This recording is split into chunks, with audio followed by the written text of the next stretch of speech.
Hello everyone, let's talk about controversy between Rishi Kapoor and Dimple Kapadia. The show bats of Bollywood के climax में half sibling controversy दिखाया गया है और इस कंट्रोवर्सी को ऋषि कपूर एंड डिम्पल कपाड़िया से लिंक किया जा रहा है। और ये काफी वियर्ड है कि जब आप गूगल पे सर्च करोगे कि डिम्पल कपाड़िया की पेरेंट्स की शादी कब हुई थी तो इसके बारे में कोई भी इंफॉर्मेशन अवेलेबल नहीं है। The show bats of Bollywood के क्लाइमैक्स में एक ट्विस्ट आता है जो उस रूमर्ड रिलेशनशिप को रेफर करता है जिसमें डिम्पल कपाड़िया को राज कपूर जो ऋषि कपूर के फादर हैं और नरगिस की डॉटर बताया गया है। It means Dimple Kapadia and Rishi Kapoor half sibling है। और सबसे अजीब बात यह कि राज कपूर ने अपना फर्स्ट रियल लव एक्सपीरियंस को अपने बेटे ऋषि कपूर एंड डिम्पल कपाड़िया की मूवी बॉबी में सीन रिक्रिएट किया था एंड राज कपूर ने ही डिम्पल कपाड़िया को उस वक्त लॉन्च किया था। एंड कहीं ना कहीं इस रूमर को यूज करके शो में एक हाफ सिबलिंग इंसेंस का टैबू का एंगल रिक्रिएट किया गया है। Let's find out Raj Kapoor and Nargis की लव स्टोरी कैसे शुरू हुई थी। क्या वाकई डिम्पल कपाड़िया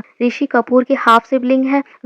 राज कपूर एंड नरगिस की सबसे कंट्रोवर्शियल लव स्टोरीज में से एक है। इनकी लव स्टोरी 9 से 10 साल तक चली थी। राज कपूर और नरगिस की फर्स्ट मीटिंग काफी फिल्मी है। नरगिस की मदर जद्दान बाई जो खुद एक एक्ट्रेस और सिंगर रह चुकी थी, उस वक्त राज कपूर नरगिस की मदर से मिलने घर गए थे। जब राज कपूर ने डोर नॉक किया तब नरगिस ने ही डोर ओपन किया था। उस वक्त नरगिस की एज 16 इयर्स ओल्ड थी और उनके चेहरे और बालों पर बेसन लगा हुआ था। राज कपूर को नरगिस की ये मासूमियत काफी पसंद आई और राज कपूर उस वक्त नरगिस के दीवाने हो गए थे। 1984 में राज कपूर ने अपनी फर्स्ट डायरेक्टोरियल फिल्म आग में नरगिस को कास्ट किया था। यहीं से उनकी प्रोफेशनल और पर्सनल लव जर्नी की शुरुआत हुई थी। राज कपूर और नरगिस ने ऑलमोस्ट 17 से 18 मूवी में काम किया था जिसमें राज कपूर के बैनर तले 1949 में बरसात, 1951 में आवारा जैसी बड़ी हिट फिल्में शामिल है। उनकी ऑन स्क्रीन केमिस्ट्री ऐसी थी कि उन्हें उस ईरा की सबसे खूबसूरत एंड पॉपुलर जोड़ी में माना जाता था।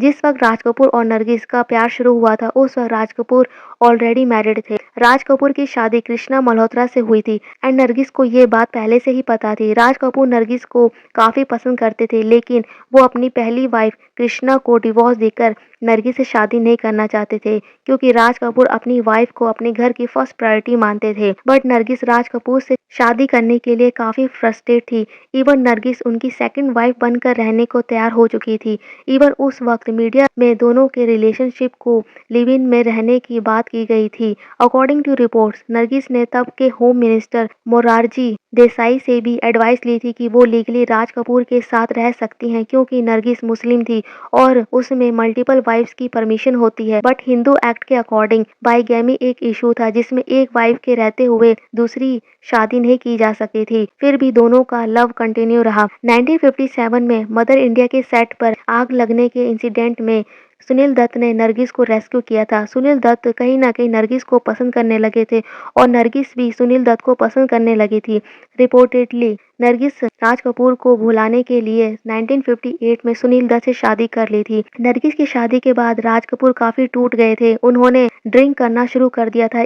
इवन उन्होंने सिगरेट बट से जलाकर चेक किया था कि क्या ये सपना तो नहीं है। 1973 में राज कपूर ने अपने प्रोडक्शन हाउस में बनी बॉबी मूवी में अपने बेटे ऋषि कपूर और डिम्पल कपाड़िया को लॉन्च किया था जिसमें ऋषि कपूर और डिम्पल कपाड़िया की फर्स्ट मीटिंग का सीन जिसमें डिम्पल कपाड़िया ने बेसन लगा हुआ डोर ओपन किया था। राज कपूर ने अपनी और नरगिस की फर्स्ट मीटिंग से इंस्पायर्ड होकर ये सीन रिक्रिएट किया था। बैट्स ऑफ बॉलीवुड में जो क्लाइमेक्स दिखाया गया वो कम्प्लीटली फिक्शनल है और उसमें कितनी सच्चाई है वो अलग बात है। In real life Dimple Kapadia Gujarati businessman चुन्नी भाई एंड उनकी मदर बिट्टी हैं। हालांकि इन दोनों की शादी की इंफॉर्मेशन गूगल पे अवेलेबल नहीं है। आर्यन खान ने अपने सीरीज में बॉलीवुड के सटायर को दिखाया है जैसे nepotism, drug controversy, 3 films contracts. अगर ये कंट्रोवर्सी रियल है तो इसमें कोई सरप्राइज वाली बात नहीं है। ये बॉलीवुड है, यहाँ कुछ भी हो सकता है, कहा नहीं जा सकता। What's your opinion guys? Let me know in the comment section. Thank you, bye bye, take care.